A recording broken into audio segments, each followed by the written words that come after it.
नमस्कार दोस्तों, मैं डॉक्टर राव फ्रॉम मृदा वेलनेस। मैं एक प्लास्टिक सर्जन हूं और पुरुष रोग विशेषज्ञ। आज का टॉपिक हम डिस्कस करने जा रहे हैं वो है टाइट फोरस्किन, यानी जो फिमोसिस की कंडीशन है उसकी बात करने जा रहे हैं, या इसमें कहते हैं कि टाइट फ्रेनुलम। इन दोनों चीज़ें बताऊंगा कि ये होती क्या है और इनसे क्या प्रॉब्लम होती है। देखिए, टाइट फोरस्किन, सबसे पहले तो ये जानने की ज़रूरत है कि ये फोरस्किन, टाइट फोरस्किन है क्या। जो हमारे लिंग में आगे की ओर की चमड़ी होती है जिसको हम मूव कर सकते हैं, वो फोरस्किन होती है। ये अगर हम बात करें कि बच्चों में डिपेंड करता है, अगर आप हिंदू हैं तो इस चमड़ी को छेड़ा नहीं जाता, लेकिन मुस्लिम्स में और यहूदियों में इस चमड़ी को खतने के प्रोसीजर के साथ इसे काट दिया जाता है, तो उसमें ये चमड़ी नहीं होती है।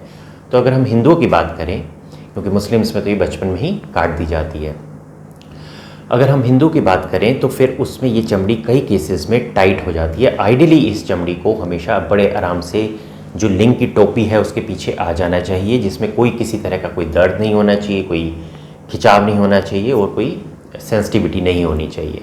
लेकिन बहुत से लोगों में ये चमड़ी पीछे नहीं आ पाती है, चाहे आप कितनी भी कोशिश करो वो पीछे नहीं आ पाती है। आती है तो दर्द होता है, खिंचाव होता है, या फिर वहाँ पे जलन होती है। तो ऐसे केसेस में अगर ये बचपन में है तो उनके माँ बाप को डॉक्टर के पास आके दिखाना चाहिए, और वहाँ पे क्योंकि ये स्टेरॉयड क्रीम से ही या रेगुलरली इसे आगे पीछे करते रहो, जब भी बच्चे को नहलाओ तो उसको पीछे कर दो, फिर आगे कर दो, ये करते रहना चाहिए, तो उसी से ये कंट्रोल में आ जाता है या काफ़ी केसेस में ठीक हो जाता है। लेकिन अगर आप एक बार बचपन के बाद जवानी में आ गए हैं या बड़े हो गए हैं, तो उस वक्त पर अगर आप इसको, ये स्टेरॉयड क्रीम इस पर एक्ट नहीं करती, तो उसमें हमें इसमें कुछ प्रोसीजर्स करने पड़ते हैं।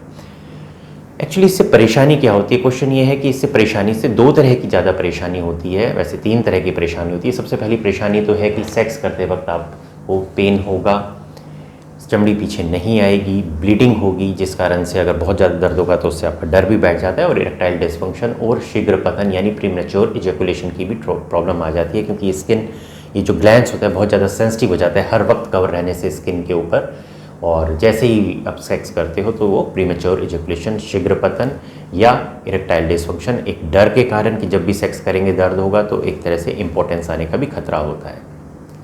दूसरी प्रॉब्लम होती है कि क्योंकि ये स्किन ऐसे टाइट रहती है, तो जो लिंग की टोपी है उसके पीछे एक रिंग होती है, उस रिंग में वहाँ की सिक्रीशंस, जिसको स्मैग्मा कहते हैं, वो वाइट कलर की होती है, वो जमती रहती है। जमने के कारण वहाँ पे बदबू आने लगती है और इन्फेक्शन हो जाती है। तो इसको, उस इन्फेक्शन के कारण वहाँ पे दर्द होता है, वहाँ पे खारिश मचती है और वहाँ पे लाली मच आ जाती है। तो उसको, हमें इन्फेक्शन को रोकना चाहिए। इस इन्फेक्शन को बेलेनाइटिस पोस्थाइटिका कहते हैं। बेलेनाइटिस बेसिकली आप मान के चलिए बेलेनाइटिस बोलते हैं, और उस इन्फेक्शन को का मेन रीज़न है कि वो जो स्किन है वो इतनी टाइट है कि उसके अंदर यूरिन इकट्ठा होता रहता है, इन्फेक्शन होती रहती है, और वहाँ की जो सिक्रीशंस है वो वहाँ पे इकट्ठी होती रहती है। और तीसरा रीज़न जो है यहाँ पे, जब ये बहुत बार बार इन्फेक्शन होती रहती है इस एरिया की, तो वहाँ पर पेनिस का कैंसर होने का भी डर रहता है। तो इस केस में इन पेशेंट्स को या तो हम जो ये टाइट फोरस्किन है उसको काट दें, हल्का सा जो रिंग बनी हुई है उसको थोड़ा सा लोकल एनेस्थीसिया हल्का सा देके, हल्का सा सुन करके उसको काट दें, और वो जो टाइट रिंग है वो टूट जाएगी। या फिर प्रॉपर सर्कमसीजन, जो कि इसके लिए सही आइडियल प्रोसीजर है, उसको करने के दो तरीके होते हैं। एक तो है स्टिचलेस टेक्निक, जिसमें कोई टाके नहीं लगते, एक स्टिच वाला, एक में टाके लगते हैं। ऐसे कोई रिजल्ट में कोई फ़र्क नहीं आता, आप जितनी चाहे स्किन छोड़ सकते हैं, जितनी चाहे ले सकते हैं। स्टिचलेस टेक्निक ये है क्योंकि लोगों के मन में एक आजकल ये होता है कि भाई नहीं, स्टिचेस नहीं लगवाने हैं तो हम बिना स्टिच के कराएंगे, लेकिन उसमें स्टिच की जगह एक तरह का सिलिकॉन का स्टेपलर होता है, तो वो लग जाता है, जिसको ZSR सर्कमसिजन कहते हैं। हम दोनों टेक्निक अपने क्लिनिक में करते हैं। अगर आप गुड़गांव के आसपास रहते हैं, दिल्ली NCR में, तो आप हमारे क्लिनिक से संपर्क कर सकते हैं। बहुत ही ज़्यादा सेफ प्रोसीजर है, बेहोश करने की ज़रूरत नहीं होती, लोकल एनेस्थीसिया में परफॉर्म कर दिया जाता है, तो किस तरह को कोई डरना नहीं है। रिकवरी बहुत ज़्यादा पेनलेस है, किसी तरह की कोई परेशानी नहीं होती। अगर फिमोसिस के बारे में या टाइट फ्रेनुलम के बारे में, टाइट फ्रेनुलम मैंने अभी इसमें बताया नहीं है आपको, टाइट फ्रेनुलम को का भी थोड़ा जिक्र कर देता हूँ। टाइट फ्रेनुलम बेसिकली क्या है कि जो स्किन होती है वहाँ पे उसके नीचे की ओर, पेनिस के नीचे की ओर एक पतली सी फ्रेनुलम, एक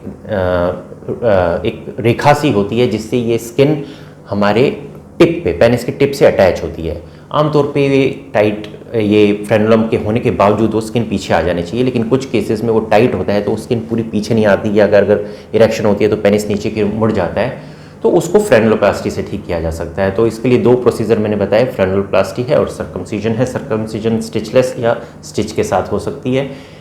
तो ये सब प्रोसीजर हैं जो हम बेसिकली टाइट स्किन के लिए या फिमोसिस के लिए करते हैं। आप हमारे क्लिनिक से संपर्क कर सकते हैं, मुझसे इस जो आपके स्क्रीन पे दिख रहा है इस नंबर पे व्हाट्सएप कर सकते हैं, कॉल कर सकते हैं, हमारी वेबसाइट पे नीचे जाके उस पर हमें मेल लिख सकते हैं। कोई कमेंट हो तो आप नीचे कमेंट सेक्शन में लिख सकते हैं। इस चैनल को सब्सक्राइब कीजिए, इसको लाइक कीजिए, और नई नई इन्फॉर्मेशन के लिए आप देखिए, हम रोज़ कुछ ना कुछ इसमें नया इन्फॉर्मेशन सेक्स से रिलेटेड, जो कि बहुत ज़्यादा कॉमन प्रॉब्लम है, इसमें डालते रहते हैं। तो आज के लिए इतना ही। Thank you so much. नमस्कार।